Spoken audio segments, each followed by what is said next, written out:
Muy buenas noches, señoras y señores. El gusto de saludarlos, de recibirlos aquí en el Sheraton y en un evento más de Somos Uruguay. En el ciclo Línea de Encuentro, las cenas de Somos Uruguay, y en una cena muy especial porque estamos cerrando el ciclo 2017 en cuanto a los eventos de Somos Uruguay. ¿Qué nos convoca hoy aquí en el Sheraton? Seguridad y convivencia, públicos y privados, la necesaria complementariedad. Este es el título de la exposición que realizarán nuestros invitados especiales. El ministro del Interior, Eduardo Bonomi, el presidente de Habitat, Roberto Palermo, y el presidente de la empresa CUTSA, Juan Salgado. Ellos son nuestros invitados y serán quienes van a disertar en minutos nada más. También ustedes tendrán la posibilidad, luego de las exposiciones, de plantear alguna pregunta, alguna duda, que lo van a hacer a través de WhatsApp, en el número 092 21 20 12. Tienen el número en las mesas y a lo largo de la cena, de la noche, podrán hacernos llegar a través de este sistema de WhatsApp las preguntas o los comentarios que ustedes desean, que las vamos a estar trasladando en el final. Antes de comenzar, vamos a agradecer a los auspiciantes de Somos Uruguay y de este ciclo Línea de Encuentro.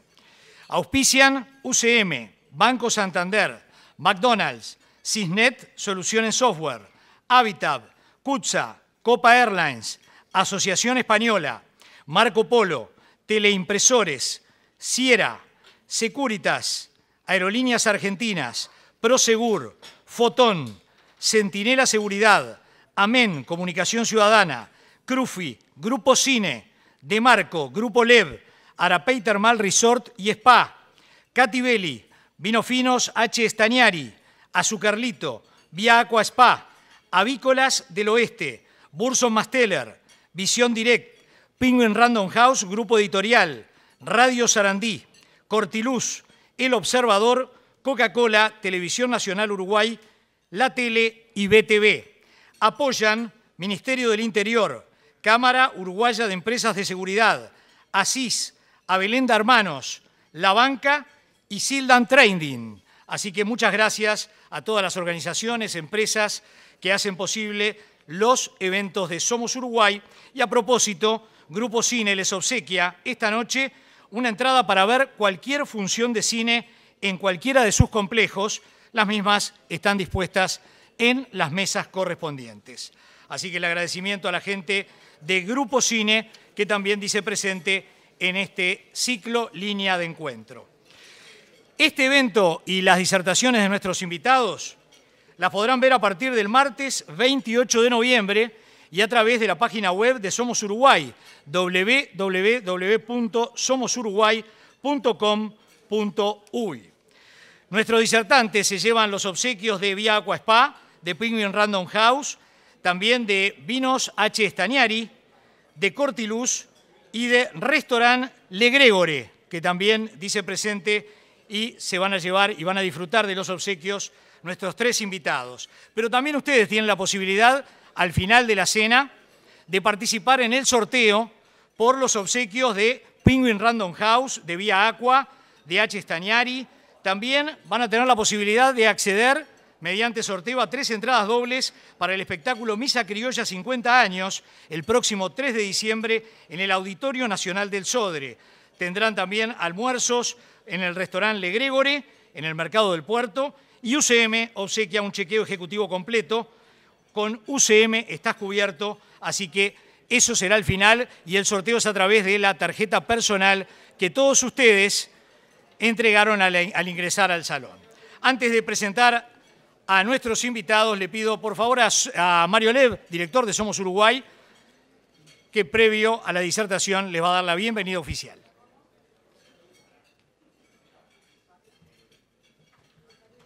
Buenas noches para todos.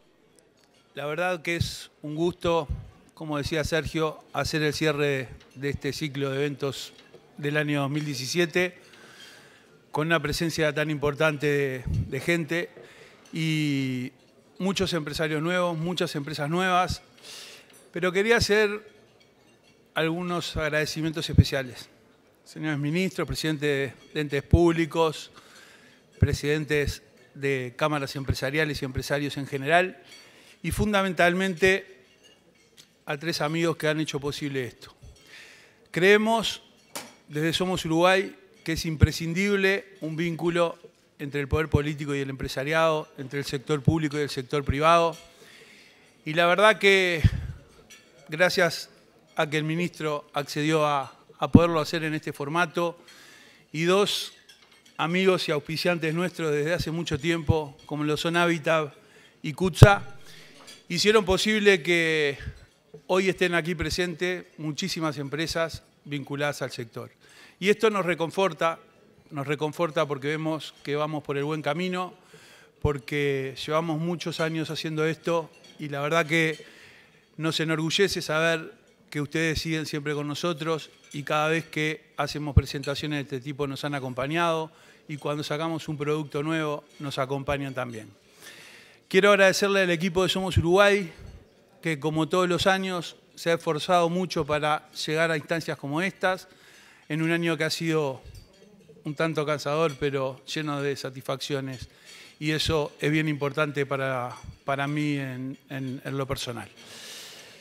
Los dejo con los disertantes y ojalá el año que viene podamos vernos con todos ustedes y todos quienes también nos acompañan en los distintos eventos que hacemos. Muchas gracias.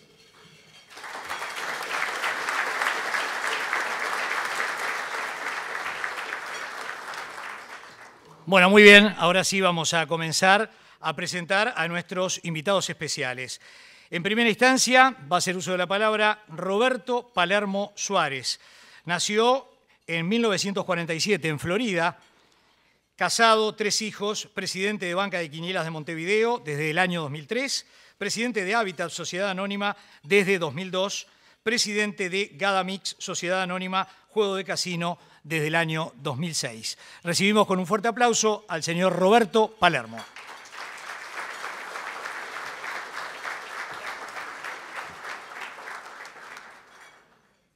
Gracias.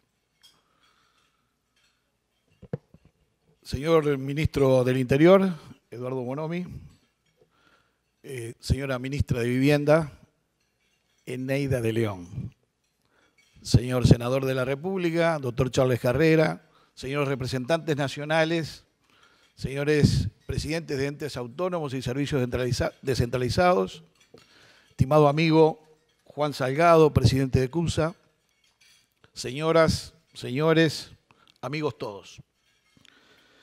Quiero decirles en primer lugar 2 razones por las cuales asisto gustoso a esta invitación que me hicieron para hablar sobre la seguridad y sobre todo de la relación entre la seguridad privada y la seguridad pública.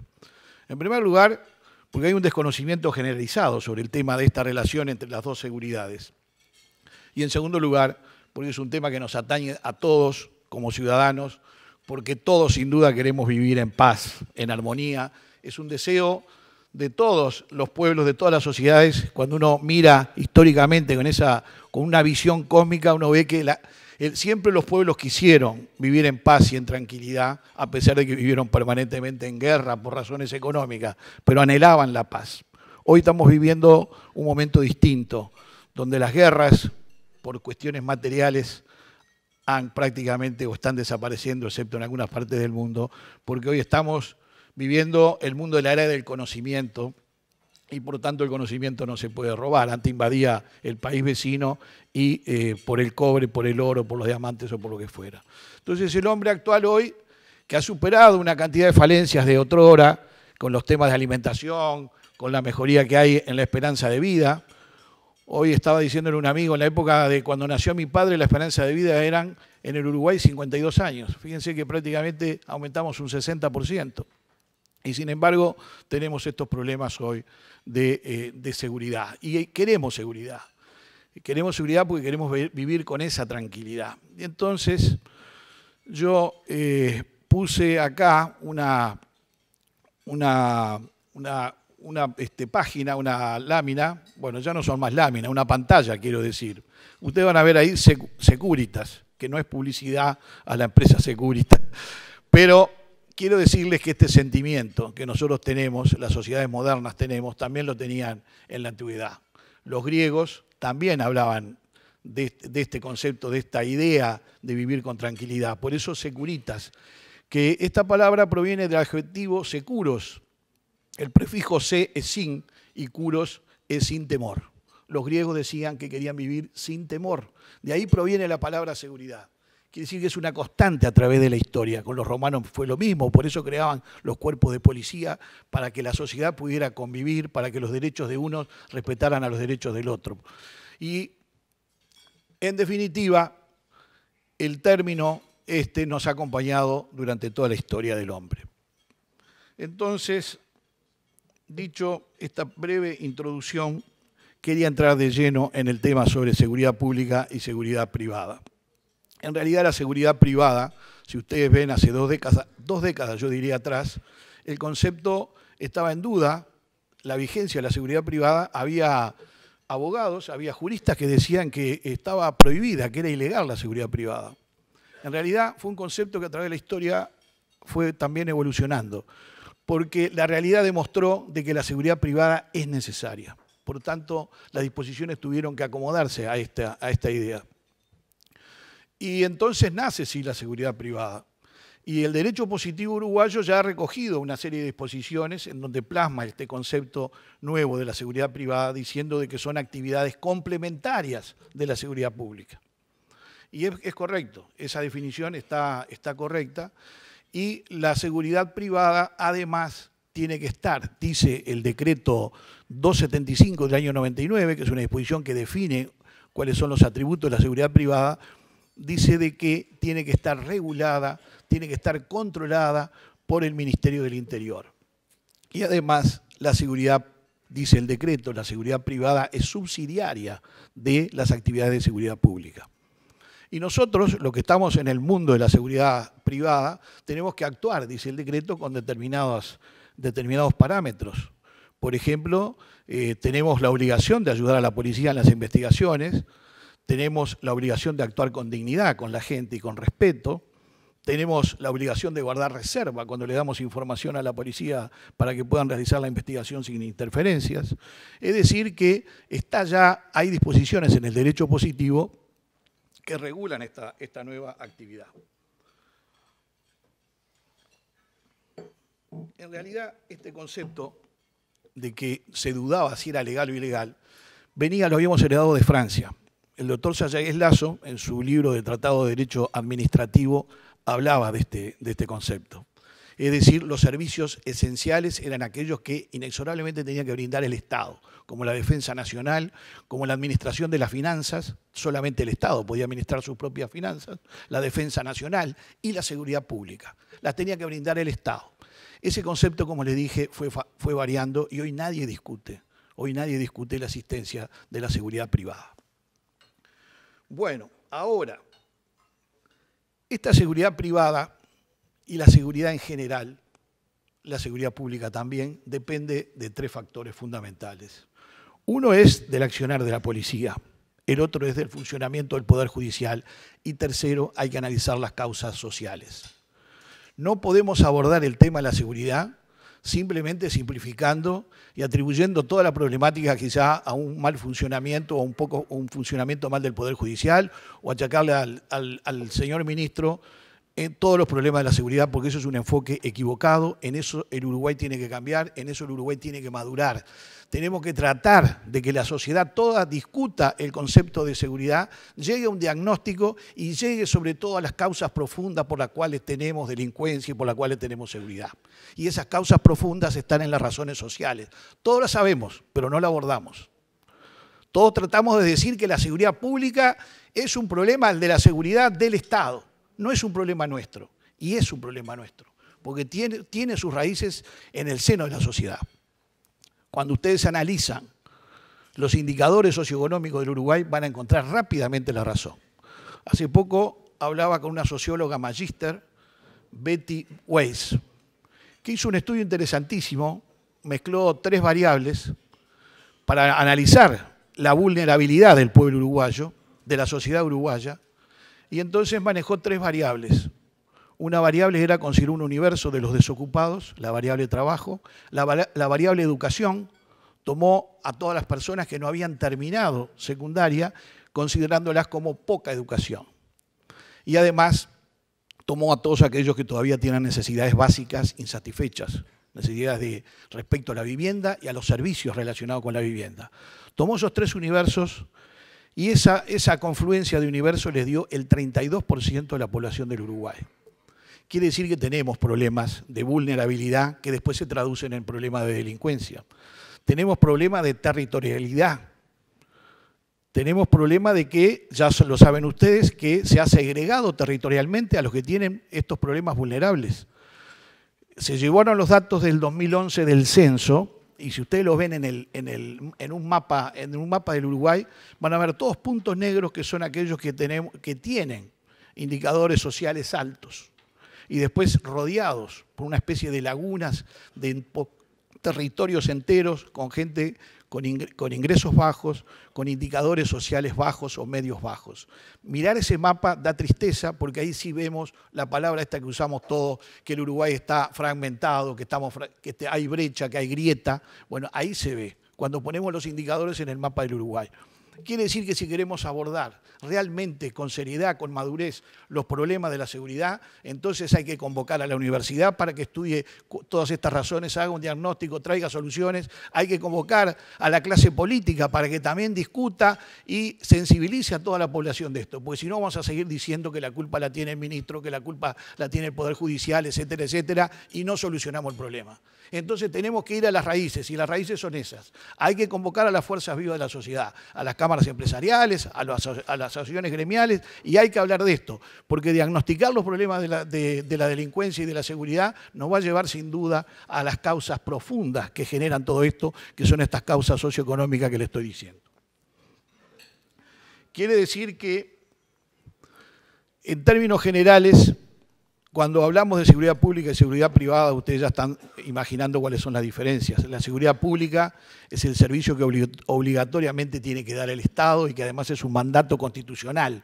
Está en la Constitución, artículo 168, en el numeral 1, que dice que le compete al Poder Ejecutivo conservar la tranquilidad y el orden interno en el país y externo también. Es un mandato constitucional y por tanto es un servicio que tiene una característica que es la universalidad. Todos tenemos que recibir este servicio de seguridad. No se excluye a nadie, a diferencia, por supuesto, de la seguridad privada que está destinada a quien la está gestionando, a una entidad, a una persona, a proteger a una persona, etcétera, etcétera. Ahí ya hay una gran diferencia. Y la otra diferencia, sin duda, es que quien gestiona la seguridad pública son las fuerzas de seguridad.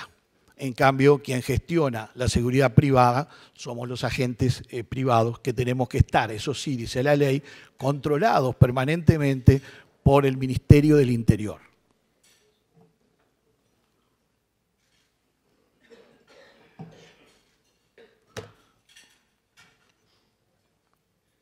Les he dicho a ustedes brevemente estas diferencias entre seguridad pública y privada, y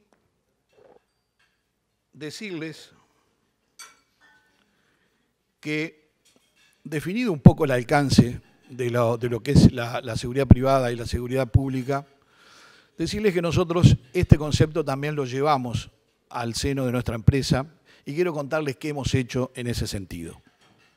Lo primero que hicimos fue definir el alcance de seguridad con tres conceptos fundamentales. El primero de ellos es la idea de la complementación.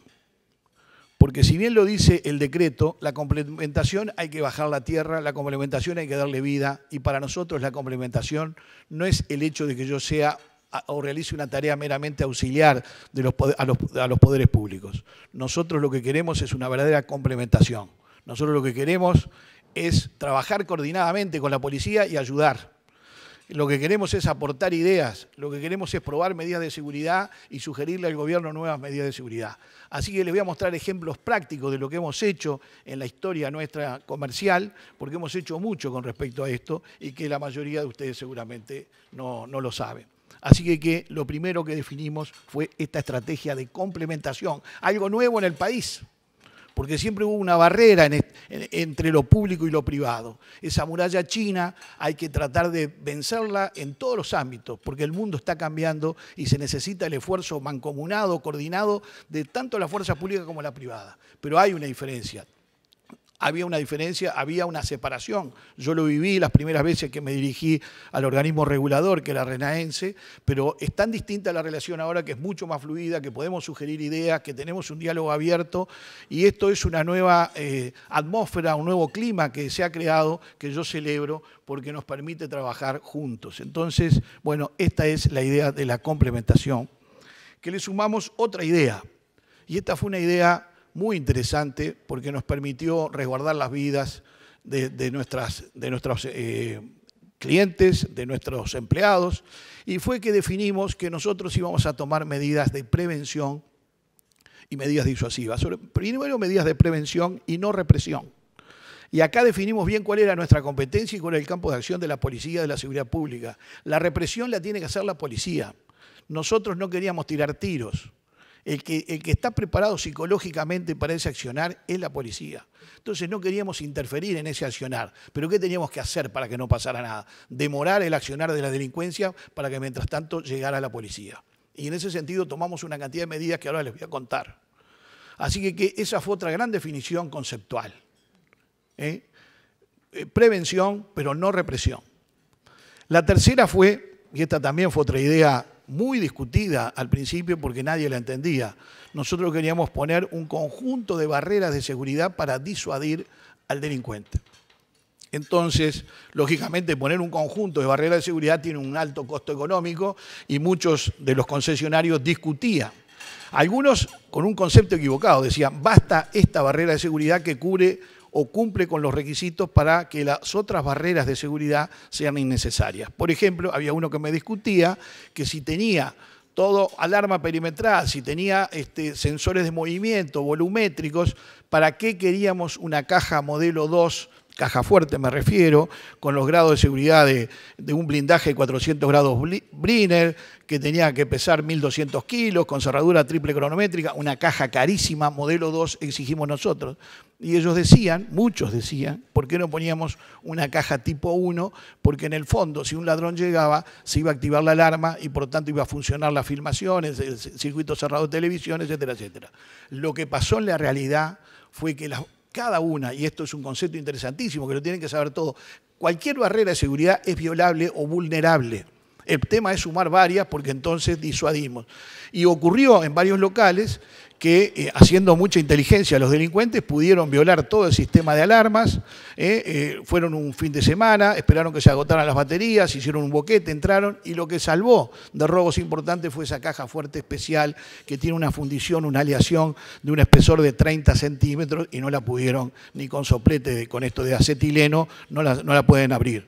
Necesitarían una lanza térmica para abrir. Entonces, ese concepto estuvo muy bien, sumar barreras de seguridad para disuadir, que ahora se las voy a mostrar cuáles son. Así que 3 conceptos entonces aplicamos en Hábitat, que son estas que le acabo de mencionar, ¿no? Los de la prevención sin represión, la de complementación y la disuasión a través de estas barreras de seguridad. Voy a darles ejemplos para ir rápido al grano, porque tenemos varios. Ahí hay ejemplos, estoy viendo en la pantalla. Cuando pusimos todas las medidas de seguridad, hubo un hito que fue en el año 2009. Nosotros empezamos a poner vidrios blindados y a blindar los mostradores en el 2006. En el 2009 terminamos, porque somos una red de 505 locales, así que imagínense manejar, gestionar esa red, y a muchos se resistían, hubo gente renuente, pero pusimos un final a todo esto que fue el año 2009. Y ustedes van a ver en una gráfica, yo les voy a mostrar, cuando terminamos esa etapa, año 2009, que fue muy importante por las inversiones que hicimos, inversiones millonarias en dólares, que después les voy a contar. No porque quiero andar de pecho henchido, sino para decirles que tuvimos que hacer todo este esfuerzo porque fue la única manera no de derrotar a la delincuencia, porque no se derrota, pero sí de bajar prácticamente a la cuarta parte los siniestros. Nosotros, por ejemplo, y como ejemplo de complementación con la seguridad pública, y establecimos la obligatoriedad del blindaje, cuando no era obligación por parte de RENAENSE, en aquella época no estaba en el decreto, y nosotros lo hicimos obligatorio, a pesar de algunos socios que nos criticaban, porque esa sí suponía una inversión muy grande. Imagínense blindar 505 locales. Y bueno, lo hicimos obligatorio en una resolución del directorio y después, cuando vimos el resultado exitosísimo de la medida, fuimos a Renaense y sugerimos que esa medida se generalizara para todo el sector que trabajaba en la actividad de cobranza para terceros. ¿Por qué? Porque bueno, nosotros queríamos que fuera obligatorio porque además no queríamos que hubiera siniestros en otras organizaciones que también retroalimentaban a la delincuencia. Así que el Ministerio del Interior fue sensible a este petitorio nuestro y declaró la obligatoriedad y hoy ustedes verán que todos los locales que prestan estas actividades están blindados. Y este es un ejemplo más de complementación con la policía. Después agregamos un concepto que esto sí fue realmente revolucionario, que fue lo de la alarma confirmada. También fue en el 2009, por eso le digo que después le voy a mostrar una gráfica cómo abatimos los siniestros. Lo de la alarma confirmada, ¿qué es esto de la alarma confirmada?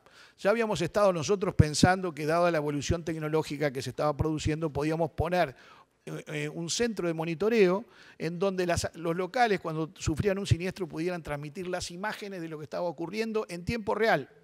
¿Y eso qué generó?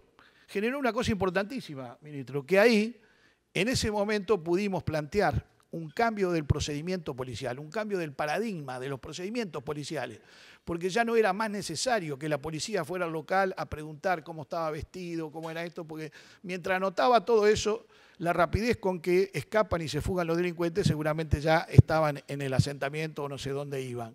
Entonces ahora la policía puede, porque estamos además conectados al CCU de la policía, puede ver las imágenes en tiempo real de lo que está ocurriendo y eso permite entonces ir directamente a la zona del siniestro y hacer una operación pinza y poder capturar a los delincuentes. Esto de la alarma confirmada dio tanto resultado que también fue otra medida que después el Ministerio con mucho criterio generalizó para todo el mercado y dijo que había que utilizar la alarma confirmada a todas las empresas y el que no tuviera un centro de monitoreo, porque es una inversión muy grande, ahora le vamos a mostrar algunas imágenes, tendría que ir con un vehículo y fijarse qué estaba pasando y después recién llamar a la policía. Porque el problema que tenía la policía era que el 70% de los disparos de las alarmas de pánico, de los botones de pánico, eran falsos. El 70%, eso desestimulaba a la policía. Entonces, de esta manera, ahí comprenderán por qué le llamamos confirmada. Cuando nosotros pedimos auxilio a la policía es porque realmente está ocurriendo un hecho, porque lo estamos viendo. Y no solo lo estamos viendo nosotros, sino que también lo está viendo el CCU porque tenemos conexión con ellos. Entonces, este es otro ejemplo de cómo hemos colaborado con los poderes públicos para mejorar los índices de seguridad en el Uruguay. Por supuesto que cumplimos con lo que dice el decreto, que colaboramos con las investigaciones, proporcionamos las imágenes, damos indicios o algunas elucubraciones de lo que puede haber pasado, etcétera, etcétera.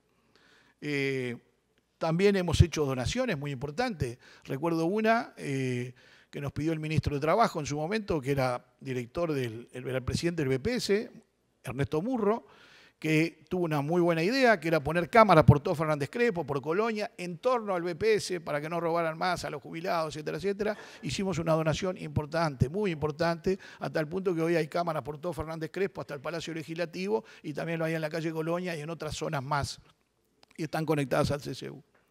Esa fue una colaboración, porque entendimos que era una muy buena medida.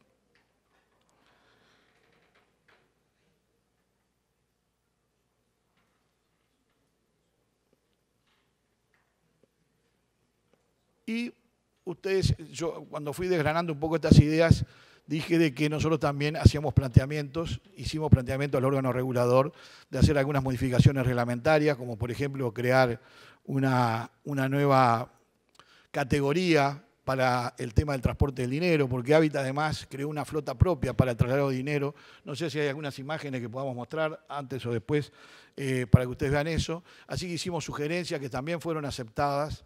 Y se creó esa nueva categoría. Así que como ustedes ven, esto que yo dije de la complementación, la materializamos, la llevamos a la realidad y ayudamos a que podamos vivir con más tranquilidad. Pero falta mucho por hacer. Entonces, tomamos nosotros un conjunto de medidas que le acabo de explicar, pero la delincuencia siempre estudia cómo vulnerar estas medidas. Por tanto, empezó a ocurrir que después de estas medidas empezaron a usar algunas técnicas como la que ustedes ya conocen, porque públicamente fue muy visto el tema del uso del marrón, que era una vieja técnica, la usaron mucho en Chile, para romper el tema del área, ingresar al área de seguridad, rompiendo los vidrios. Amenazaban con prender fuego el local, derramando combustible, fue otra técnica que utilizaban. Es decir, empezaron a vulnerar locales y por tanto teníamos que instalar otra oleada de medidas de seguridad que se las voy a contar rápidamente porque son las que tenemos ahora actualmente para poder entonces enfrentar este tema de que los ladrones habían empezado a buscar esos resquicios por donde entrar. Pero el más grave de todos, el más serio de todos, era que empezaron a asaltarnos al inicio, cuando iban a abrir, al inicio de la jornada, cuando el dueño iba a abrir el local. Es el momento más vulnerable que tenemos en la apertura o en el cierre. Y ahí sí nos dimos cuenta que teníamos que tomar rápidamente medidas, hacer nuevas inversiones y ver cómo hacíamos para que no nos robaran en la apertura, que era un momento en donde estaba distraído el dueño abriendo el local ahí con la llave. Y entonces tomamos este conjunto de medidas que les voy a mostrar. No sé si el que está operando, que debe ser Oscar Barreto. Les quiero mostrar lo que hicimos. Lo que hicimos fue, en este centro de monitoreo, que ya les conté lo que es, el CIMO, con lo de la alarma confirmada, se nos ocurrió la idea de hacer como un poco como en el aeropuerto, cuando hacen bajar a los aviones. Es decir, cada uno que va a abrir un local tiene que reportarse al centro de monitoreo y desde ahí ven cómo abre y desde ahí ven que entra en el área protegida y ahí se van a ver otro local y así sucesivamente. Es decir, los dejamos cuando ya están adentro del área blindada. Esto es el monitoreo de la apertura o del cierre que se hace desde ahí y dio un resultado excelente porque la delincuencia se entera de estas cosas y no nos tocaron más. Es decir, que esta modalidad de asaltar al cierre y a la apertura, por lo menos en Hábitat, desapareció.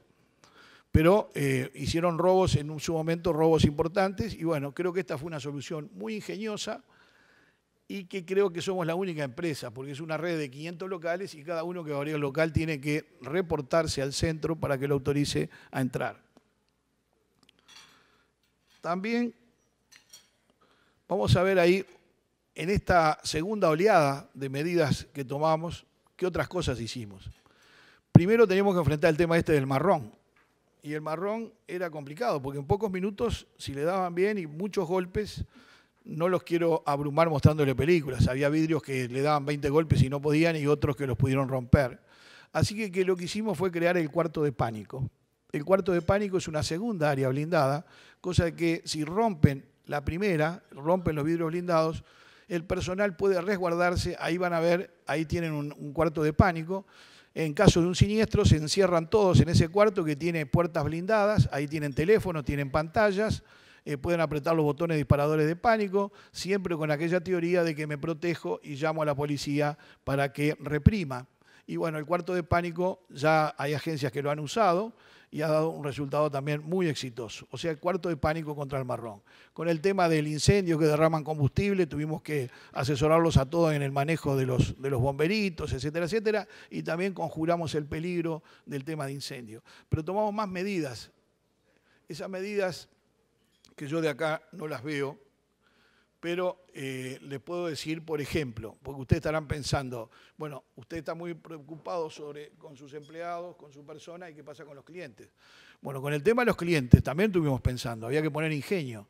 Y para el tema de los clientes lo que hicimos fue instalar lo que llamamos un módulo de voz. Es decir, que el centro de monitoreo puede dialogar con los delincuentes, hay gente ya preparada para negociar en el caso de que haya toma de rehenes, y el módulo de voz trata de disuadir al ladrón y que se vaya. Esto también es muy, muy original y por suerte no lo hemos tenido que utilizar, pero está ahí. Es decir, que no solo vemos las imágenes, sino que además podemos interactuar hablando con el local. Bueno, y otras medidas muy importantes, como por ejemplo poder abrir y cerrar la puerta de entrada al local desde adentro sin salir del área blindada, porque habíamos visto que cuando íbamos a cerrar el local, íbamos a la puerta a cerrar la puerta, en ese momento lo encañonaban. Ahora nadie más va a cerrar la puerta, a salir a cerrar la puerta, se cierra desde adentro, desde el área blindada. Otro tema que vimos para poder evitar los robos en donde alguna persona estaba sometida a una gran presión y decía que le abrieran. Bueno, nosotros diseñamos un sistema que en caso de que haya que abrirle la puerta, porque la situación es muy grave, en ese caso la caja fuerte está cerrada. Es decir, hay un circuito eléctrico que la apertura de la puerta no se puede hacer si la caja fuerte está abierta. Bueno, no quiero decirles más con respecto a este tema de las medidas, y sí decirles que estamos en víspera de implementar nuevas medidas, porque como les dije, esto es muy dinámico y seguramente, así como la tecnología nos ofrece posibilidades a nosotros, también le ofrece a la delincuencia. Así que antes de entrar en las nuevas medidas, les voy a mostrar lo que le prometí, los efectos de la implementación de las medidas de seguridad, y ya voy a terminar rápidamente para dejarle lugar a otros oradores. Ahí están las gráficas. Ahí están las gráficas que ustedes van a ver que en el año 2009, que fue el hito ese fundamental, ahí fue ese año que implementamos todo, el efecto se va a ver en el 2010 y ustedes van a ver cómo esa cantidad de siniestros que sumados, la columna celeste son los frustrados, el azul oscuro son los exitosos para los delincuentes. Fíjense cómo baja enfáticamente, ¿no? Baja muchísimo, baja a la mitad prácticamente. Bueno, ese fue el resultado de todas las medidas que implementamos en el 2009. Después, en el interregno, seguimos tomando algunas medidas y llegamos a la situación actual, que es esa que ustedes están viendo, con 14, 15, 18 asaltos exitosos. Y entonces llegó el 2015, y en el 2015 sí fue que tomamos esta otra batería de medidas que yo les comenté recién, que ustedes la están viendo en pantalla, lo del cuarto de pánico, bueno, todo esto de que no se puede abrir la caja fuerte con esto cerrado. Y eso fue en el 2015. Y fíjense en el 2016 cómo bajan. Esa es la situación ahora al presente. Hoy llevamos, creo que 5 asaltos y el año exitoso, ¿no? En la columna más baja, y 6 el año pasado. O sea que las medidas que tomamos, ese conjunto, esa batería de medidas que tomamos en el 2015 surtieron efecto sin duda, y ahora va a haber una tercera oleada de medidas. Y esta tercera oleada de medidas, la del futuro, esta visión del futuro, se la voy a dar en 2 minutos. Lo que queremos hacer es esto, es poner cámaras IP en los locales. Ustedes saben que las cámaras IP tienen mucho mejor imagen y permiten además hacer, se le puede poner un software a la cámara y el software ese puede detectar determinados comportamientos de la gente y advertir de determinadas cosas. O sea que la tecnología está ofreciendo cosas sofisticadas y vamos a incorporar, vamos a proponer al directorio incorporar 2 cámaras de estas por local, 2 cámaras IP. Luego vamos a hacer un análisis forense. Les traje una breve película para que vean qué es este análisis forense, sinopsis. Lo que ustedes van a ver es, la sinopsis es que yo puedo, si tengo que analizar 3 horas de grabación, y quiero buscar una mujer vestida de rojo, pongo esos filtros, mujer vestida de rojo caminando para tal lado, y me aparecen todos esos eventos con la hora, pero todos superpuestos. Por eso se llama sinopsis. Es lo que van a ver ahora y permite la búsqueda en pocos minutos de lo que estamos buscando. Ahí están, ese cartelito blanco que aparece ahí, es la hora que pasó la persona. Ahí está, por ejemplo, puedo hacer desaparecer ese vehículo, porque ese vehículo se va, lo hago desaparecer con un filtro para ver las personas que pasaron después que se fue el vehículo.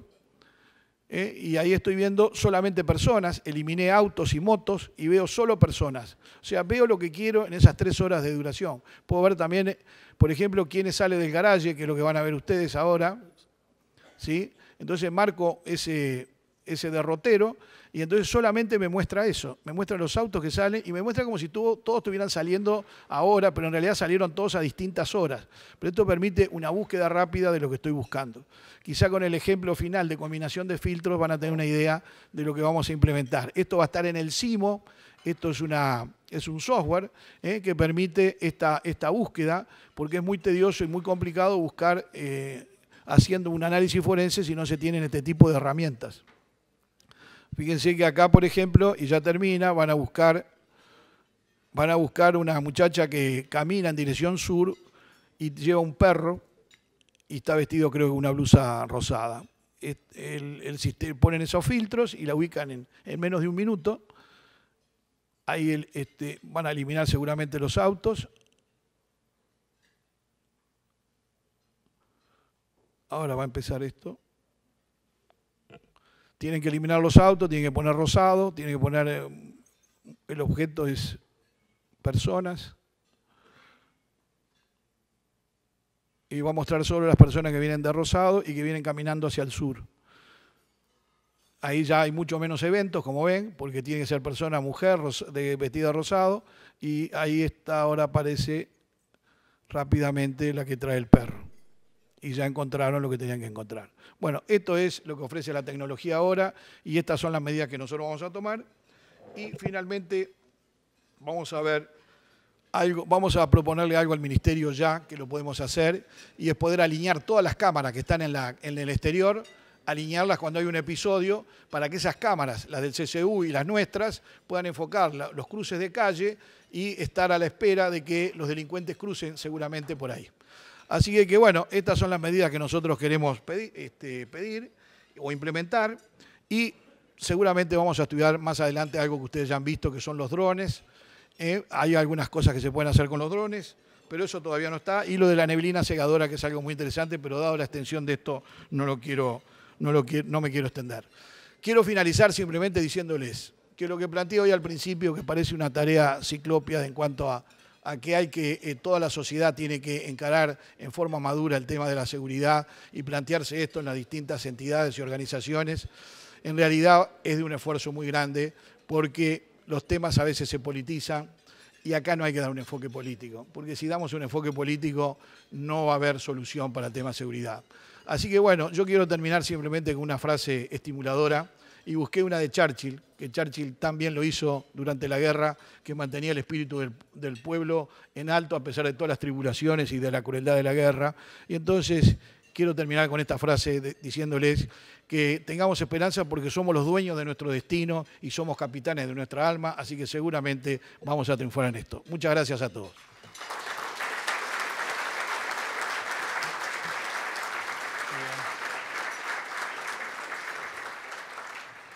Muchísimas gracias a Roberto Palermo, presidente de Habitat. Vamos a presentar a nuestro segundo expositor en esta noche, Juan Antonio Salgado Vila. Nació en Montevideo el 11 de febrero de 1960, casado, tiene 4 hijos, ingresó a la Compañía Uruguaya de Transporte Colectivos Sociedad Anónima. Si yo se lo digo así, muchos no la conocen, es la empresa CUTSA, esa es la sigla. En el año 1977 retornó a sus funciones en octubre de 1996, en que es electo nuevamente como director y resulta designado presidente del directorio, cargo que ocupa en forma ininterrumpida hasta la fecha y que ostendrá hasta el año 2018. Recibimos con un fuerte aplauso a Juan Salgado. ¿Cómo hago acá? ¿Vos tenés PowerPoint? Sí, pero se lo habían mandado a la muchacha.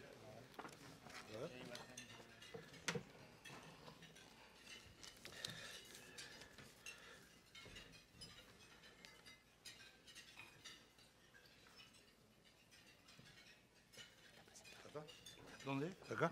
¿El verde? La tecnología no es lo mío, ¿no? Bueno, buen provecho. Vamos a salir de los locales de Habitat y vamos a dar una vuelta en ómnibus. ¿Puede ser? Así Está bien. Bueno, voy a agradecer a todos los que nombró, en primer lugar, que me precedió acá el amigo Palermo. Yo creo que hay que agradecer a todos, porque acá son todos caciques, no veo indios por acá, veo pocos indios. Muchas gracias por la oportunidad de poder, por lo menos, dar nuestra visión de un tema que vemos que coincidimos en muchas de las cosas que Palermo ha dicho, porque evidentemente atendemos masa de gente, unos en un lugar fijo y otros en lugares móviles. Estamos en todos los barrios de Montevideo. No estaremos abiertos las 24 horas, nosotros sí, por nuestro servicio. Pero sin duda que los trabajadores del transporte están expuestos especialmente. No digo que son los únicos, pero expuestos especialmente a todos los temas de seguridad, y para nosotros el tema seguridad es sumamente sensible. En seguridad, lo más ingrato que nosotros vemos es las estadísticas. Debe ser de todo lo más ingrato. Por eso lo que yo voy a tratar de aportar acá de lo que estamos haciendo son todos temas conceptuales. Y al final sí voy a dar una estadística, que son unos números, que es el resultado. Pero es el resultado de muchísimas acciones que se toman a lo largo de varios años, que se toman en conjunto. Esto no es el tema de la seguridad, claramente, por lo menos lo que hemos aprendido nosotros en la experiencia que tenemos, no es un tema de que algunos de los que participan de esto, desde empresarios, trabajadores, gobernantes de turno, por mayorías o minorías que puedan tener, estén afuera. Ni se adueñan, ni tampoco deben de sentirse afuera, porque es tan malo como adueñarse del tema. Acá vamos todos involucrados. Por eso quiero agradecer especialmente en este tema que hoy estamos hablando acá y que nos están acompañando la cúpula del sindicato de Cucha esta noche acá, porque sí, de verdad, esto es una tarea de todos y es una tarea constante. Si nosotros dijéramos, vamos a encontrar la medida mágica, no la hay. Vamos a tomar determinadas medidas que permitan bajar la cantidad de siniestros o la cantidad de rapiñas que podemos tener. No la hemos encontrado. Que la solución puede ser, en algunos momentos, aislar algunas de las zonas de Montevideo por algunas medidas, tampoco es la solución. Al contrario, sentimos que estamos terminando de castigar al resto de los vecinos de esa zona, que la gran mayoría tampoco se lo merece. Pero la realidad es, como le decía al principio, seguimos expuestos las 24 horas del día, todos los días del año, no solamente en la parte cuando estamos arriba del ómnibus, sino en las terminales. Y la seguridad se ha convertido, para las empresas de transporte en particular, en un alto costo, en un costo importantísimo. Porque hay que tomar muchísimas medidas que en su momento necesitan de inversiones. Por ejemplo, la tecnología es una base para nosotros fundamental para poder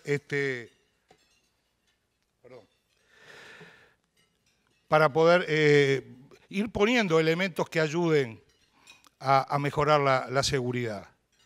Sin duda que desde hace 10 años que la boletera electrónica está funcionando, y la boletera electrónica trae como consecuencia que los ómnibus tienen un GPS incorporado, que además de tener el GPS y que se pueden ubicar, tienen una tarjeta, que hoy es la tarjeta STM, de la cual hemos tratado de ir buscando que la medida más genuina, la que parece que es la mejor, es la de ir sacando el dinero de arriba de los ómnibus para que vaya desapareciendo el motivo de la rapiña. Que no quiere decir que desaparezca totalmente, pero que baja en forma importante. Hoy, a 10 años del inicio de la boletera electrónica, estamos hablando que el 40% de las transacciones de arriba del ómnibus se están haciendo sin dinero. Decimos nosotros que estamos en camino, pero que falta todavía un buen empujón más para llegar a un número importante. Luego hay algunas de las inversiones que se han hecho como medida fundamentalmente disuasiva. Las cámaras. En las cámaras tenemos seguridad por el tema de la violencia, de las rapiñas, pero también tenemos seguridad en el tránsito. Cada ómnibus de Cucha tiene 4 cámaras que están enfocadas a la seguridad en el habitáculo del conductor, del guarda si el ómnibus tiene guarda, pero también en el estribo de atrás para que el conductor cobrador o el propio conductor pueda ver con más facilidad y no por el espejo bajar al pasajero. También hay una cámara que apunta hacia afuera. Por supuesto que sabe el Ministerio del Interior y la Jefatura de Policía que todas esas imágenes además siempre están a disposición de todas las autoridades cada vez que ha sido requerida para el motivo que fuera.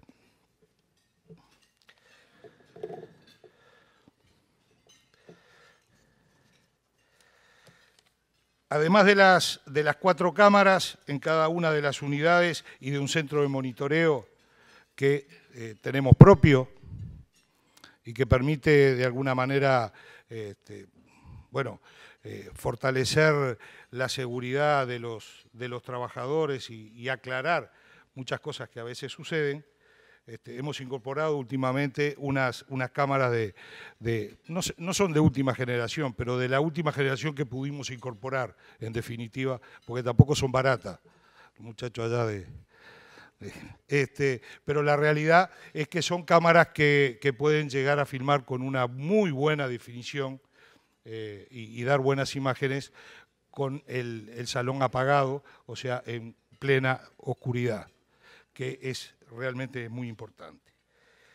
Hace algún tiempo pusimos un botón de alerta que generalmente estaba al lado del conductor en algún lugar fijo. Bueno, ahora incorporamos y estamos terminando de colocar en todas las unidades un botón de alerta que en definitiva terminan siendo 2 botones de alerta que son inalámbricos, que los puede tener el conductor, lo puede tener el guarda, que lo puede activar de arriba o lo puede activar también de abajo del ómnibus. Botones de alerta que le permiten al personal del coche poder solucionar un problema que está sucediendo en el coche o activar ese botón de alerta con un problema que puede estar pasando en la ruta o en algún lugar de Montevideo en algún momento. La característica de este botón de alerta es que una vez que se activa, queda encendido el audio y nuestro centro de recepción de ese botón de alerta sabe qué está pasando y ahí se comunica justamente. Estamos en el mismo camino, buscando de que cuando hay una denuncia, cuando se convoca a la policía, sea realmente porque realmente las cosas están sucediendo. Una demostración clara de que esto no lo hacen unos o no lo hacen otros, o todos tenemos que esperar que lo haga el otro. La seguridad es un tema que hay que trabajarlo todos los días y que tenemos que trabajarlo todos juntos. Otro tema que nos ha dado un resultado, y estamos hablando con pruebas a la vista, no estamos hablando de expectativas, estamos hablando de resultados de muchos años, es el trabajo en conjunto que se hizo con la Jefatura de Policía de Montevideo a través del Ministerio del Interior en el sistema de bus seguro. El sistema de bus seguro, que son 3, 4 móviles según el día, son móviles que están recorriendo continuamente determinadas zonas de Montevideo, que acompañan a los ómnibus, que el personal se baja, se sube a los ómnibus, vuelve a subirse al auto, se mueven dentro de esas zonas, se cambian de zonas. Bueno, trabajan estratégicamente como tienen que trabajar, pero es una compañía que realmente a esta altura imprescindible y que se nota, y que si un día el personal de las líneas no lo ve, realmente lo nota inmediatamente. Es un apoyo que es muy importante. ¿Cuáles de estas medidas que les voy relatando son las que permiten bajar la cantidad de rapiñas? Y no sabemos en qué porcentaje cada una, pero creo que cada una de ellas fue contribuyendo a que hayan o que hoy tengamos menos rapiña, por lo tanto menos violencia, por lo tanto menos hechos que generen, al público, al pasajero, que le genere un problema de inseguridad.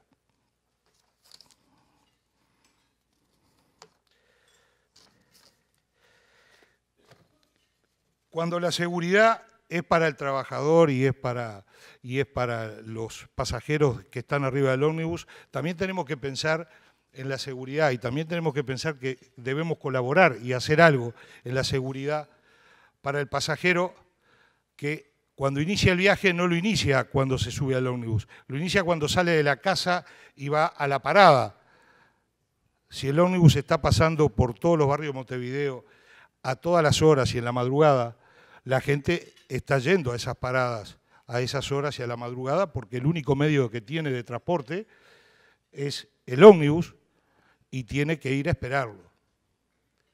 Entonces, nosotros ya desde hace varios meses tenemos implementada una aplicación que lo que dice es la aplicación de Cucha y lo que nos da es que llegue el ómnibus, a qué hora llega el ómnibus a la parada y lo vemos en el celular y no es un horario teórico. Estamos viendo cómo llega el ómnibus a la parada, funciona, estamos teniendo en los últimos meses un promedio de 1,5 millones de consultas mensuales, tenemos 95.000 usuarios registrados, es un porcentaje importante, o sea que el cliente del sistema de transporte utiliza la aplicación de Cucha para llegar a la parada a la hora que pasa el ómnibus y no estar esperando, que también es una contribución a que la gente no tenga que estar esperando en las paradas. Para nosotros la seguridad no termina solamente en plataforma, arriba del ómnibus, en la parada, para el personal. Tenemos, a ver si llegamos a ver, tenemos todos los predios, ahí, ya estamos, tenemos todos los predios de estacionamiento,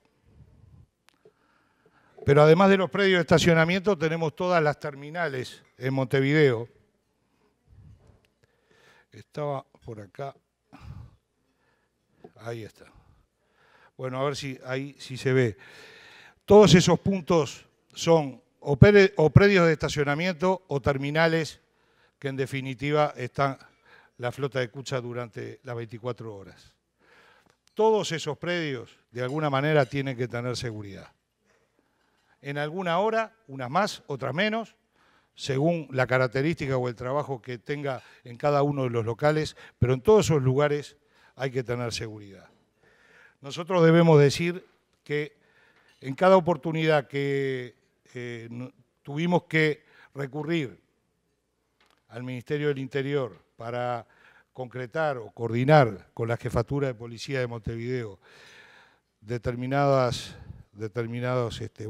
acciones de seguridad para sacar la flota a la calle y para cumplir el servicio, nosotros siempre sentimos el absoluto y total respaldo de las autoridades, no de ahora y desde siempre, porque evidentemente es un servicio público al que hay que brindar. Pero brindar el servicio de seguridad y colaborar en estas 73 terminales, en los 9 locales, ahí también hay más de 700 cámaras, además de las 4.400 que están arriba de los ómnibus. Pero no solamente con inversiones en dinero. nosotros hemos tratado de integrarnos en varias comisiones de trabajo en conjunto con las autoridades, fundamentalmente con la policía y con la jefatura. Hemos trabajado en muchas comisiones de seguridad y muchas comisiones de barriales, en Casabó, en el Municipal, en Gruta de Lourdes. Y ojo, que si vemos cuáles son los barrios y cómo ha ido cambiando la cantidad de rapiñas en Montevideo, seguramente nos llevamos una sorpresa. No hay algunos barrios que son los dueños de todas las rapiñas. Es más, se va corriendo y quizás en algunos barrios que nosotros pensamos que son más, hoy son los menos, por lo menos de acuerdo a nuestros registros. Esas comisiones, esa participación en responsabilidad social, esa participación en eventos deportivos en los barrios y en las escuelas, nos han permitido acercar al trabajador del transporte, a esos niños de las escuelas, hace 4 años. Y hoy quizás de esos niños de hace 4 años, no estamos hablando de generaciones, hoy quizás capaz que una rapiña menos es porque alguno de esos niños hoy no va a robar o no va a hacer un acto de esos en un ómnibus de Cucha. ¿Por qué? Porque tiene un relacionamiento, porque tuvo un relacionamiento con los trabajadores del transporte en alguno de los momentos de la vida. Creo que la integración de las comisiones fue un tema importante. Las conclusiones que nosotros sacamos, bueno, que la seguridad para el pasajero y para el personal deben evitar y deben ser variadas, muchas, para evitar las situaciones de violencia que se dan arriba del ómnibus, en lo que puede ser la rapiña, tanto para el tema personal como para el tema del pasajero. Hay que seguir trabajando en la seguridad del pasajero, que el pasajero no deje de ir a una parada, no deje de ser cliente del sistema de transporte porque siente inseguridad de estar en una parada. Tenemos que tratar de darle el menor tiempo de espera en esa parada, de que vaya a la espera del ómnibus y no esperar el ómnibus, y en eso seguimos. Tenemos que aprovechar que la seguridad por la violencia también permita hacer seguridad en el tránsito, con las cámaras estas que son periféricas y que pueden también servir y que sirven para seguridad en el tránsito, y que fundamentalmente las medidas que nosotros podemos tomar en general, y lo decía Palermo, y en lo nuestro es igual, son medidas disuasivas. Las medidas que nosotros hemos tratado de tomar en general, estas son todas medidas disuasivas. A corto plazo o a mediano plazo. Creo que cualquiera de estas son en el corto y en el mediano. Hasta en ese relacionamiento entre el personal y el barrio, no son a largo plazo. Son muy cortitas. En poco tiempo se nota ese vínculo entre el barrio. Y bueno, y como concepto final, la estadística. El transporte viene de años difíciles, de muchas rapiñas. En el caso nuestro hemos tenido en algunos años, hace 10 años atrás, 8 años atrás, un promedio de arriba de 600 rapiñas anuales. Estas 600 rapiñas anuales tienen violencia, tienen en algunos casos, alguna muerte de algún trabajador, pero en definitiva, esto que es lo que menos importa, también vale la pena para decir, parece que estamos en el camino de que estamos colaborando con esta situación. Hemos bajado a medida que se fue tomando cada una. El botón de alerta se anuncia, las cámaras arriba del ómnibus se anuncia, se dice bien claro para que se sepa que están. Inmediatamente se va notando el cambio. El el bus seguro cuando aparece hace algunos años, algo que al principio parecía que podía ser algo que podía ayudar y hasta ahí, hoy es absolutamente imprescindible y es importantísimo. Pero en este año nosotros estamos cerrando, ya venimos en el tercer año de cerrar sobre el eje de no llegar a 100 rapiñas en el año, y en este año estamos cerrando seguramente en el entorno de las 60 rapiñas. Yo siempre digo, las estadísticas en esto son muy ingratas porque hoy podemos decir, pero resulta que si festejamos estas 60, mañana un solo hecho de violencia nos puede tirar abajo todas las estadísticas que tenemos. Pero este es el número real. ¿Qué quiere decir esto? Creo que el camino es ese, trabajar en conjunto, no hay una sola medida. Si en todas las cosas hay varias bibliotecas, en esta hay muchas más. En realidad, lo que vemos es que no hay nada que sea definitivo, no hay nada que sea esa sola medida, sino lo que hay es trabajo, lo que hay es seguir pensando, porque acá hay dos partes. Acá hay la parte de una parte de la sociedad que tiene que estar trabajando para adaptarse, y hay otra parte que está buscando nuevos mecanismos para los que se adaptan. Y eso va a ser interminable. Entonces, es verdad, es un costo. Nosotros decimos que ante la realidad, no de acá, del mundo, es una inversión que hay que hacer, y es una inversión que tenemos que hacer sabiendo y siendo conscientes de que lo tenemos que hacer todos juntos y que todos juntos tenemos que trabajar para esto. Estado, esté quien esté, sindicatos, trabajadores, esté quien esté, y empresarios que tenemos que estar dispuestos también a colaborar, porque esta es la consecuencia después de la convivencia de todos como ciudadanos. Muchas gracias.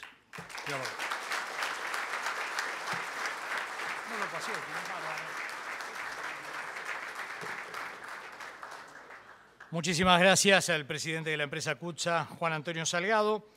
Les recuerdo que a través del 092 21 20 12 podrán enviarnos preguntas, consultas, comentarios, que se los vamos a trasladar a nuestros invitados al final de la disertación del ministro del Interior. Eduardo Bonomi Varela nació en 1948, casado, 3 hijos, vivió en su niñez y adolescencia en Punta Gorda, vistió los colores del Montevideo Wanderers, cursó Facultad de Veterinaria, fue integrante del MLN Tupamaros, también fue diputado, senador, ocupó el Ministerio de Trabajo, la titularidad del Ministerio de Trabajo en el primer gobierno del doctor Tabaré Vázquez, luego ocupó el Ministerio del Interior en el gobierno del expresidente José Mujica y es el cargo que ocupa actualmente. Fuerte el aplauso para recibir al ministro del Interior, Eduardo Bonomi.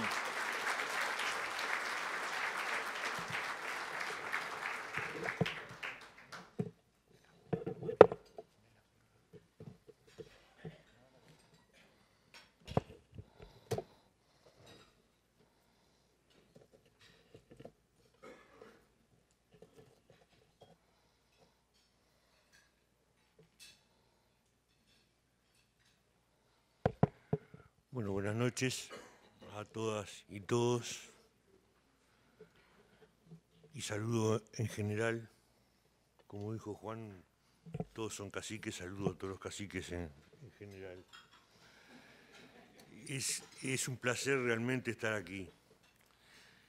Y agradezco especialmente la invitación de Somos Uruguay y me congratulo de compartir la mesa con Palermo, presidente de Hábitat, y Juan Salgado, presidente de CUTSA. Para complementarse hay que decir cosas distintas. Si todos decimos lo mismo, no hay complementariedad y repetición. Así que yo voy a encarar un poco diferente la cosa. El panel se llama Seguridad y Convivencia, públicos y privados, la necesaria complementariedad. Y me parece que es un gran acierto poner el acento en ese enfoque donde la clave es trabajar en conjunto para el bien común. En el campo de la seguridad y la convivencia hay muchas experiencias exitosas de complementariedad y trabajo conjunto con el sector privado. Hoy compartimos con dos de ellas. Sintetizando grueso, por un lado, la articulación de cámaras de la red de Hábitat, aunque hay más, y por otro, el programa Bus Seguro, fue puesto recién las dos cosas, que ha reducido drásticamente los robos y rapiñas en el transporte público. Hemos aprendido a cooperar, a dialogar, buscando los acuerdos y reconociendo que las diferencias son parte de la democracia, pero nunca pueden ser un obstáculo para convivir.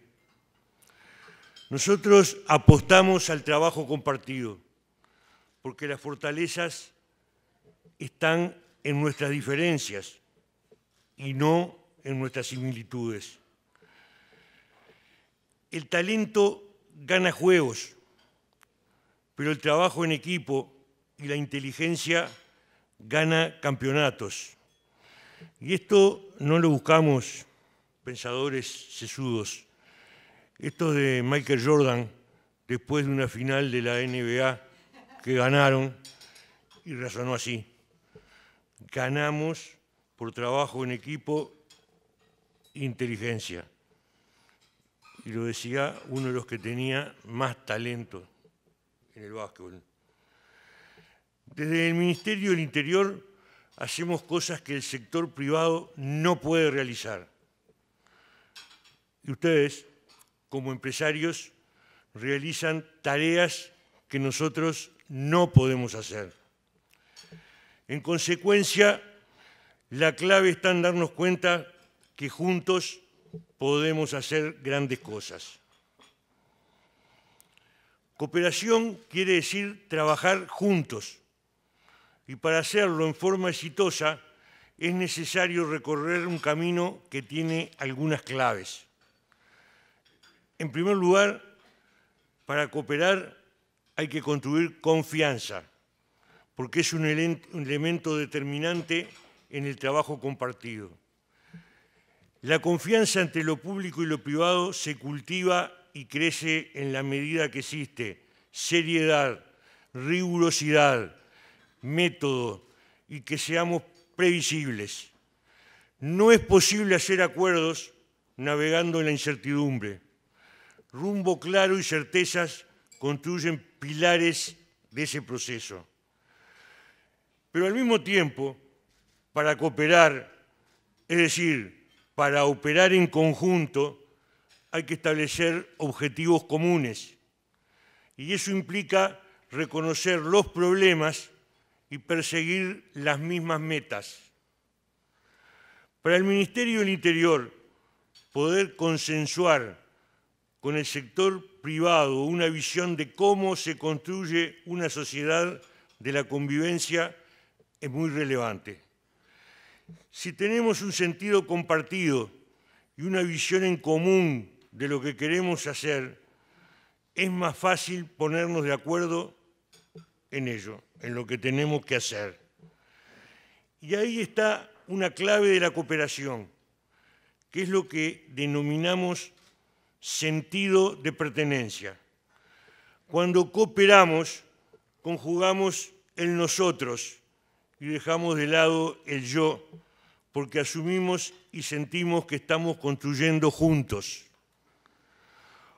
Un aspecto importante para que exista complementariedad es la existencia de pluralidad de ideas para resolver un problema. Es difícil reclamar cooperación si mi actitud es que tiene que estar de acuerdo conmigo en la formulación del problema y también en la forma de solucionarlo. Eso no es complementación, sino imposición.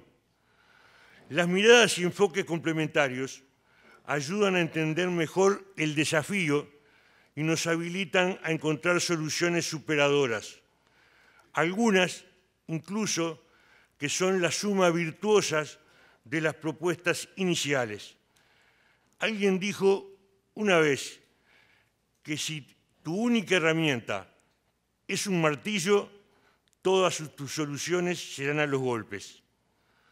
Pues bien, la cooperación favorece que en la mesa de trabajo cada uno traiga sus herramientas y al compartirlas es seguro que encontraremos la mejor solución. Si reconocemos la importancia de la diversidad de enfoques y asumimos una responsabilidad común, entonces es justo asumir que los logros son compartidos. Reconocer los éxitos en plural, destacando la colaboración de cada parte, es una práctica del trabajo en clave de complementariedad que no debemos olvidar. Colaborar y complementarse no implica rehuir de las responsabilidades institucionales e individuales de cada uno. Muy por el contrario, nos impone ser más rigurosos y eficaces con lo que cada parte se comprometió y ser transparentes en la información para evaluar cuánto hemos avanzado.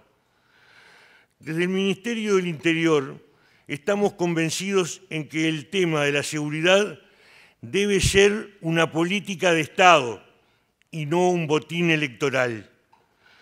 Con el sector privado, en todas las experiencias de trabajo en conjunto que hemos tenido, nos damos cuenta que compartimos esta visión que en buena medida es una forma de pararse ante los problemas. Es obvio que esta actitud que destacamos a nivel del sector privado es diferente a aquello de aferrarse militantemente al pesimismo de asegurar que hemos vivido en una década perdida. Las transformaciones en una sociedad tienen etapas. En el 2005 asumimos el gobierno con un país productivamente paralizado, socialmente empobrecido y anímicamente quebrado. No había esperanzas y el desánimo era generalizado. En ese momento definimos prioridades. En primer lugar, poner de pie al Uruguay a partir de la reactivación productiva que generara empleos de calidad y al mismo tiempo desplegar una amplia red de protección social que lograra incluir a buena parte del millón de personas pobres que había. Recordemos que hace 12 años había más de 1 millón de pobres en el Uruguay. Muchos dijeron que bajar drásticamente la pobreza era imposible y que el Frente Amplio no podía sacar al Uruguay de la crisis.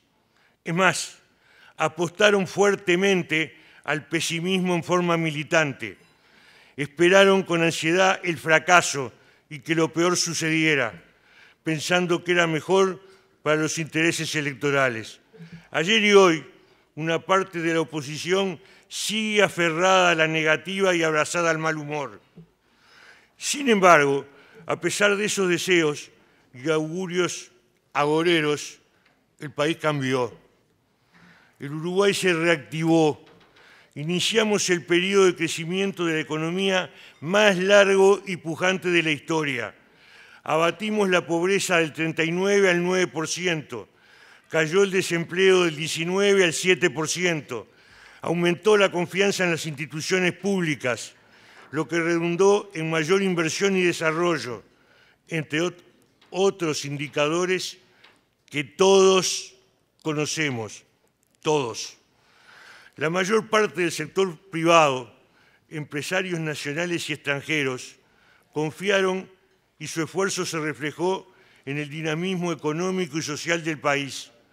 La cultura de la cooperación, de la participación pública y privada en la resolución de problemas se cultivó, fomentó y creció.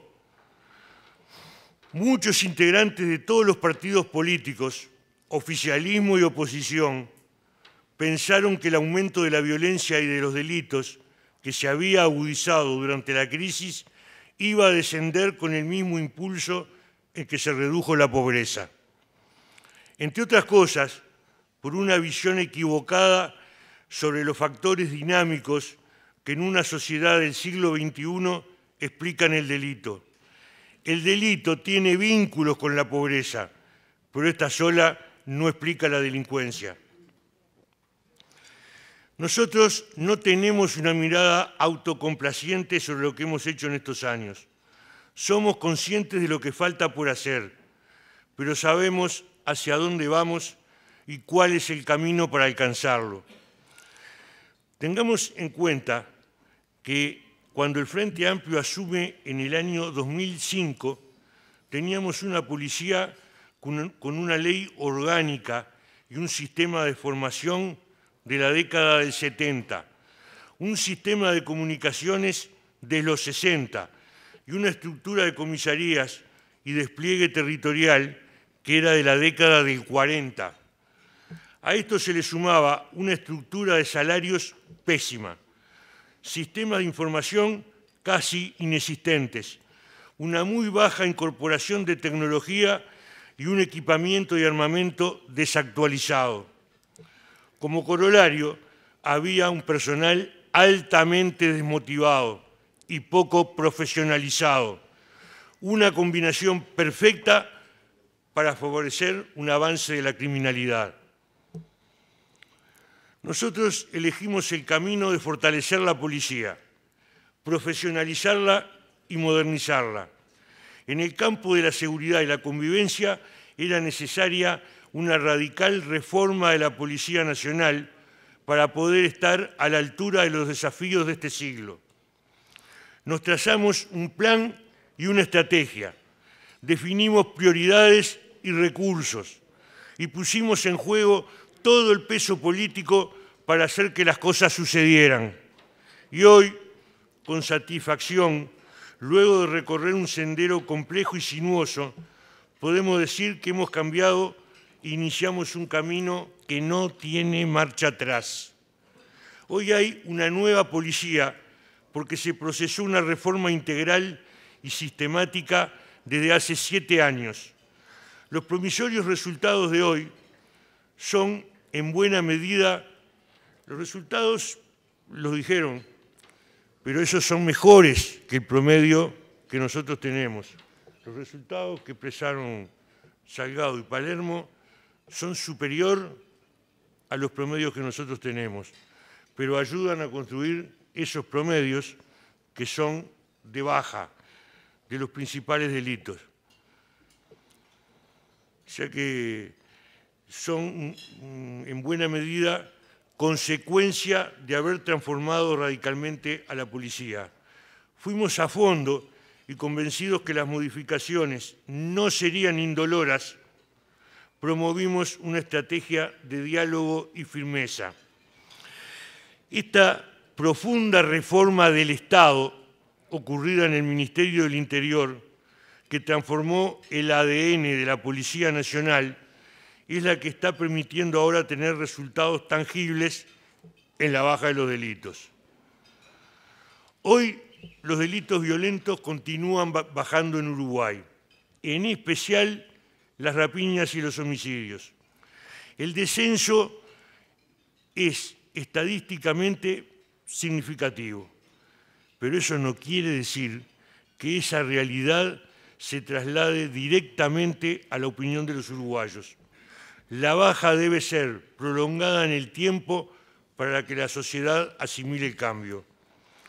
Nos hemos comprometido a alcanzar metas ambiciosas en términos de baja de delitos violentos, en especial de rapiñas.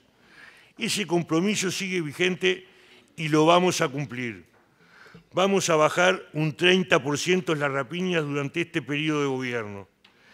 Y lo decimos en base a evidencia, porque ya hoy, en la mitad del periodo de gobierno, estamos al borde de alcanzar una reducción acumulada en las rapiñas cercana al 15%. es decir, la mitad de la meta comprometida. Y en los más de dos años de gobierno que restan, vamos a cumplir con lo prometido. Sin una mirada autocomplaciente ni acrítica, queremos decir que hemos puesto ideas, recursos y trabajo para tener una nueva policía que sin duda es una mejor policía.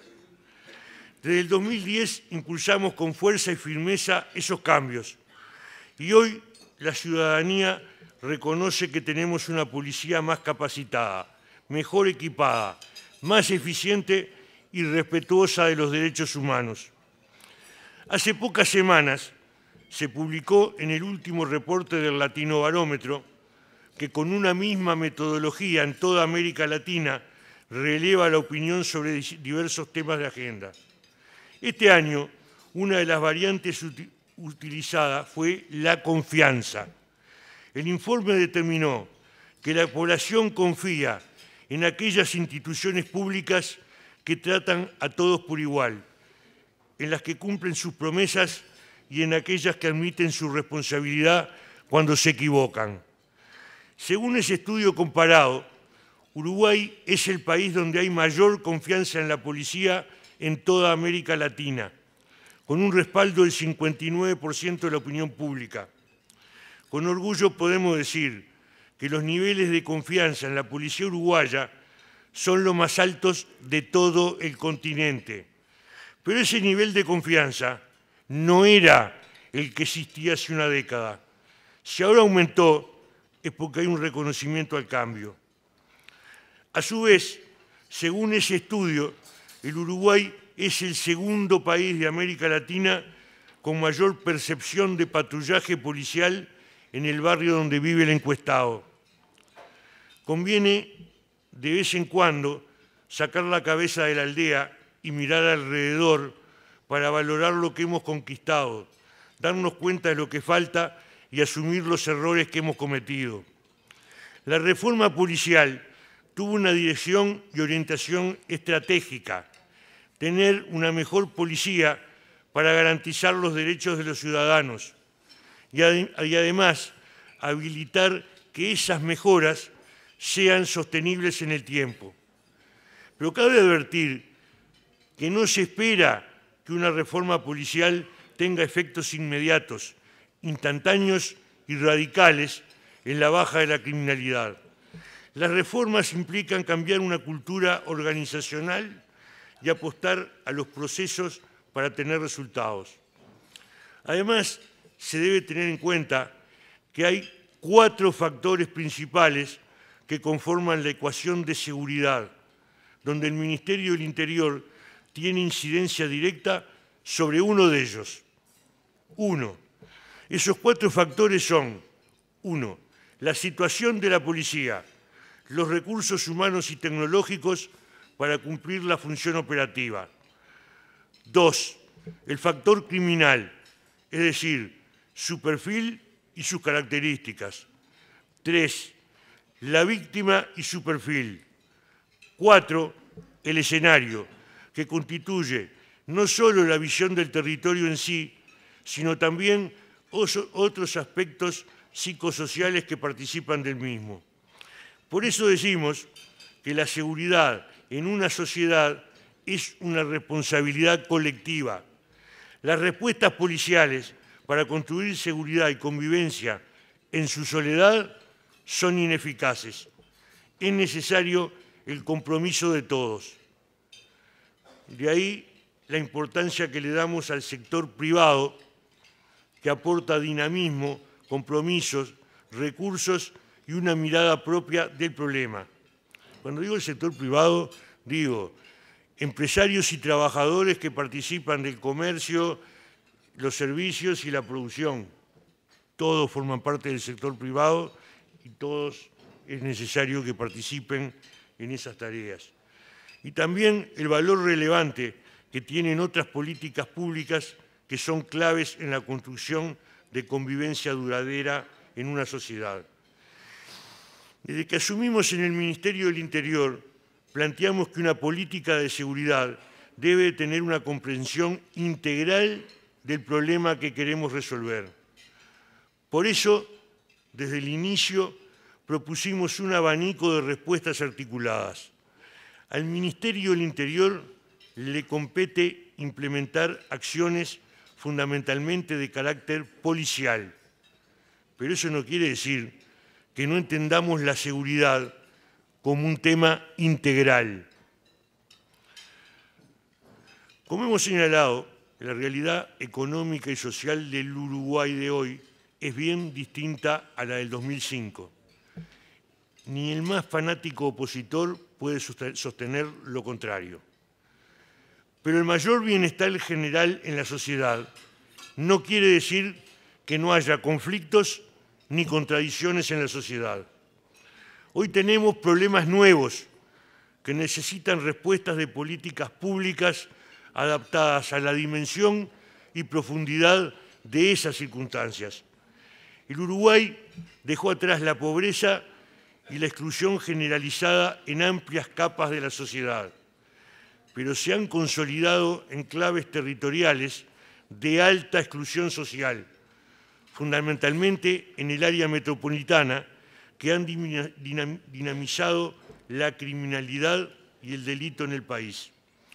Necesitamos preguntarnos y respondernos por qué, habiendo descendido la pobreza un 75% y el desempleo un 56%, en 12 años no hemos descendido en proporción similar los delitos contra la propiedad.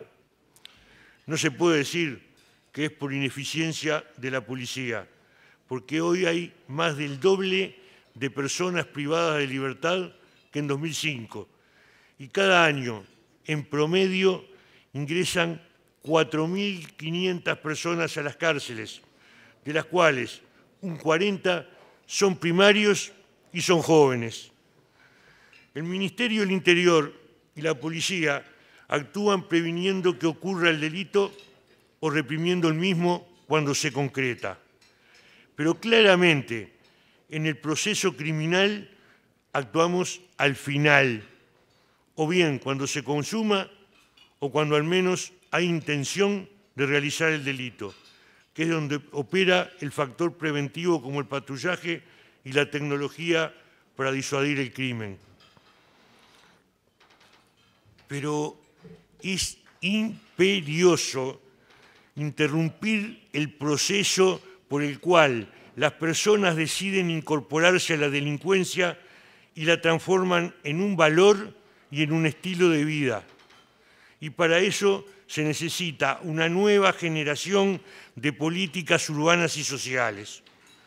Yo repito, es imperioso interrumpir el proceso por el cual las personas deciden incorporarse a la delincuencia y la transforman en un valor y en un estilo de vida.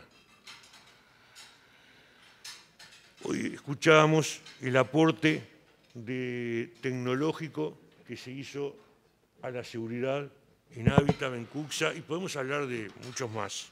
Y la propia policía incorpora elementos tecnológicos. El problema es que la gente que vive de su trabajo, cuando pierde el trabajo, busca otro. Busca otra forma, pero su costumbre, sus hábitos, su cabeza están hechas al trabajo. Hay gente que se formó en la delincuencia y cuando le dificulta una forma de delinquir, busca otro. Y si la tecnología le dificulta, va a buscar otra forma. Entonces, el corte definitivo es interrumpir, o significativo, no definitivo porque delitos siempre hay, pero lo significativo es interrumpir el proceso por el cual las personas deciden incorporarse a la delincuencia y la transforman en un valor y en un estilo de vida. Para eso se necesita una nueva generación de políticas urbanas y sociales. Frente al desafío de reactivar al país y abatir la pobreza del 39% de los uruguayos, tuvimos planes, proyectos y recursos estructurados en una estrategia que 12 años después podemos decir que fue acertada y dio resultados innegables. Sin embargo, en la actualidad hay que pensar un giro estratégico en las políticas urbanas y sociales para afrontar la realidad social del 2017, que no es la misma que la del 2005. Es natural adoptar nuevos instrumentos para seguir cambiando, porque de eso se trata, continuar en el proceso de construcción de una sociedad más integrada y más igualitaria, donde el trabajo y la solidaridad intergeneracional sean pilares fundamentales. En el 2017 no hay un desempleo cercano al 20%, ni más de 1 millón de pobres.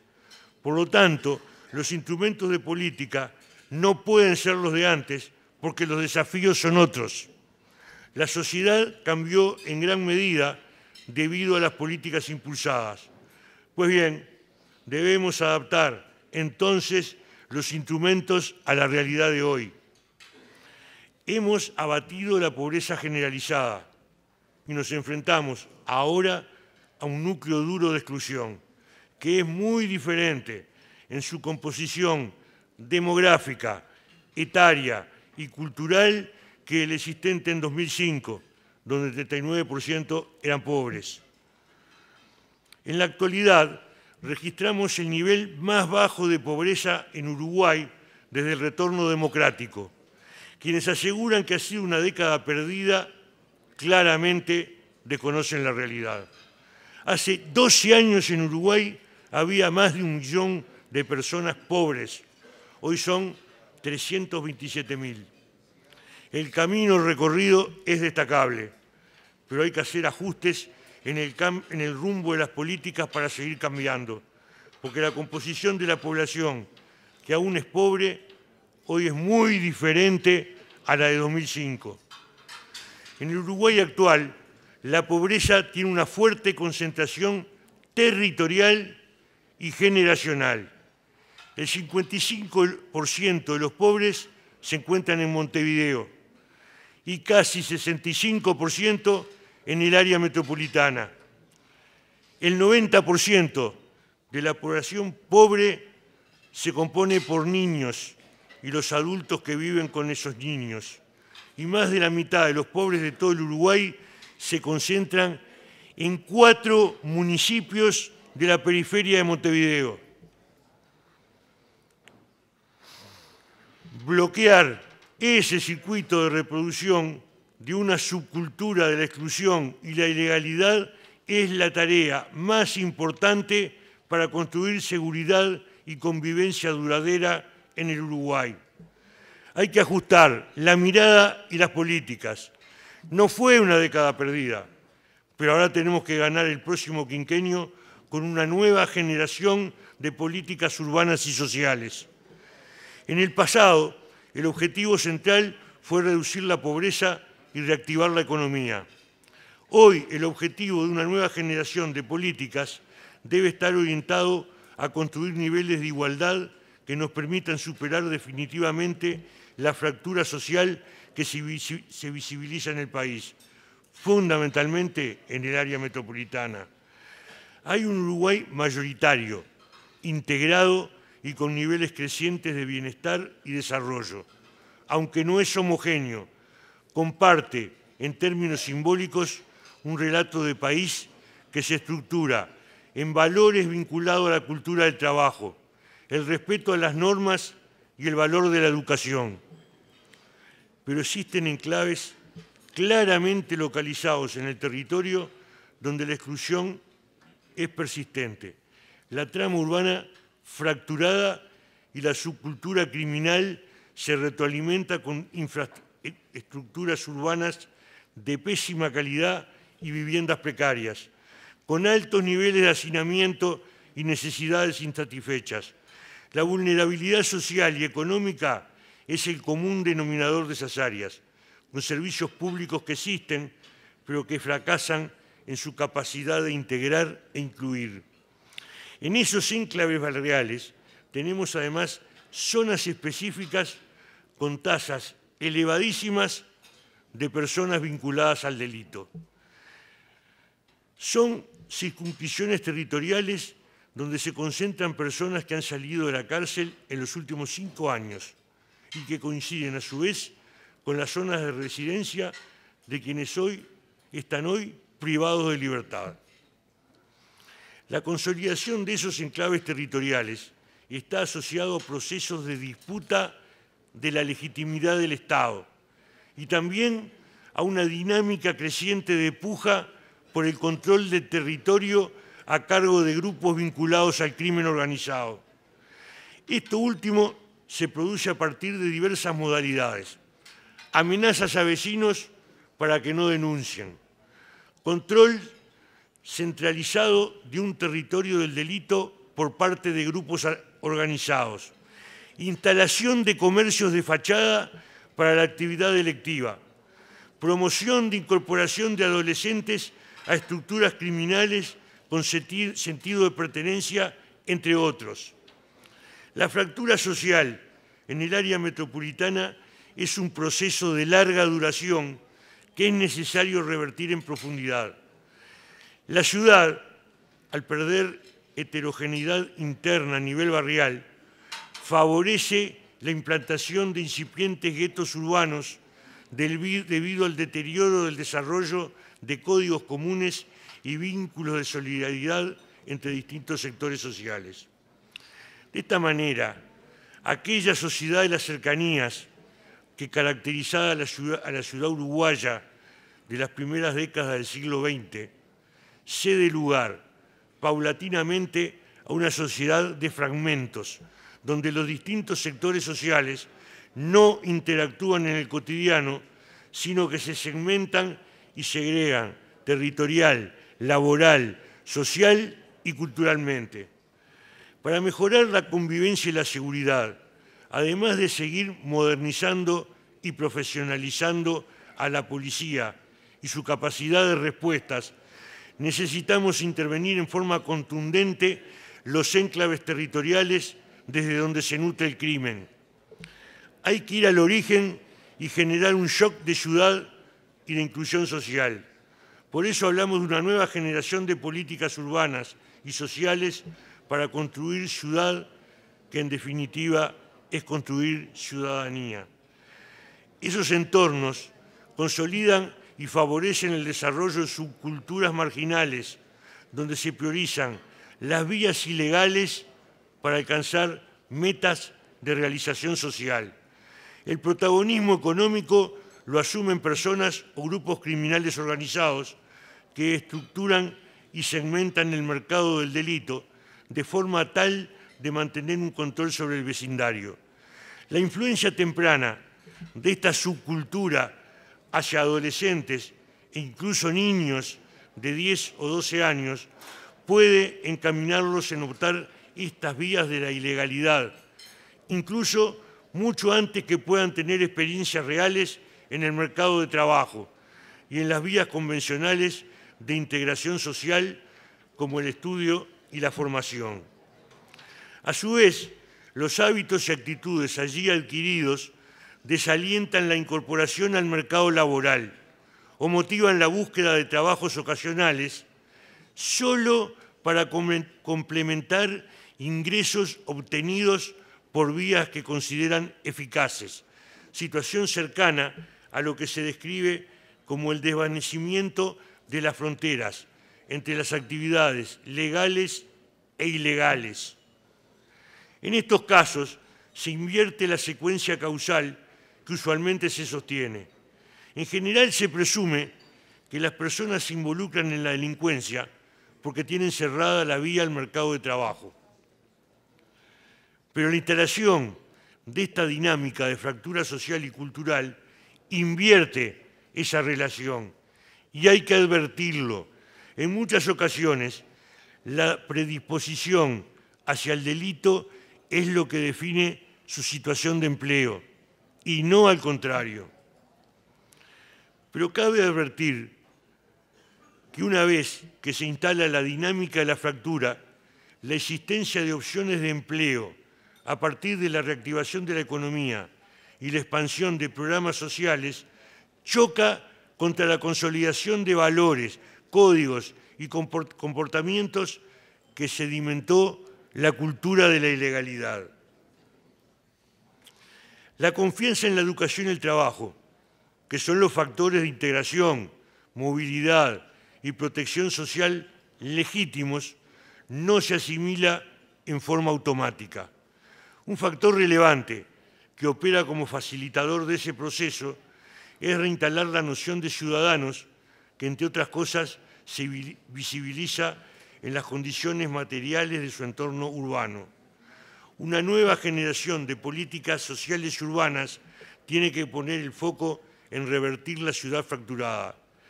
Es posible hacerlo, y no solo es posible, es necesario.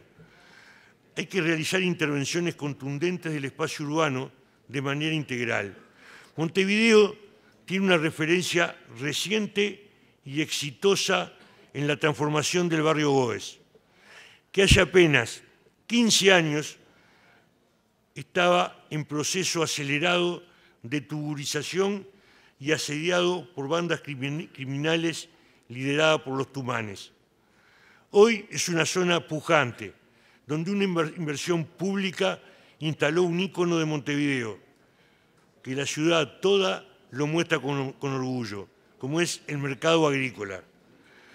Pasamos de una zona denominada roja a un espacio emblemático de la ciudad. Ahí la inversión privada construyó viviendas nuevas, se remodelaron espacios públicos y se mejoró la infraestructura para que la gente volviera a poblar el barrio y dinamizara el comercio. Cambió una zona a partir de una intervención decidida de modificar la ciudad. Esa estrategia hay que replicarla en al menos 20 áreas específicas de la ciudad que nos permitan consolidar el Montevideo de la convivencia y la seguridad. Se puede hacer porque ya se demostró que es posible. Se debe hacer porque es la condición para consolidar la convivencia en la sociedad. Lo vamos a hacer en conjunto con el sector privado porque somos conscientes que juntos somos más. Muchas gracias.